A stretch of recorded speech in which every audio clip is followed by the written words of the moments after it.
வணக்கம். என் பெயர் கௌஷிகா கிரண். நான் 3ஆம் வகுப்பு படிக்கிறேன். பெருந்தலைவர் காமராசை பற்றி ஒரு பாடலை பாடப் போகிறேன்.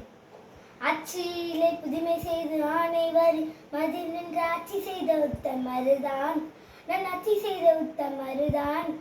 கருப்பு காந்தி பேர் கொண்டு கல்வி கண்டிருந்த எங்கள் காமராசர் காமராசர் தான்.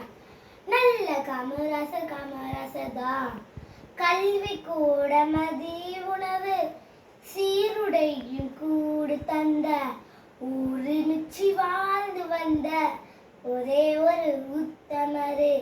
கல்வி கூட மதிய உணவு சீருடையும் கூடு தந்த ஊரு மிச்சி வாழ்ந்து வந்த ஒரே ஒரு உத்தமரு. படிக்காத மேதை என்று பேரெடுத்த சிங்கம் தான். நீருவும் காந்தியும் காட்டும் வழியில் நின்றவர். பெருந்தலைவரே நீர் வேண்டும் மீண்டும் மீண்டும் ஆளத்தான். ஆட்சியிலே புதுமை செய்த ஆணைவர் மதி நின்று ஆட்சி செய்த உத்தமருதான். ஆட்சி செய்த உத்தமருதான். கருப்பு காந்தி பேர் கொண்டு கல்வி கண்டிருந்த எங்கள் காமராசர் காமராசர் தான். நல்ல காமராசர் காமராசர் தான். நன்றி.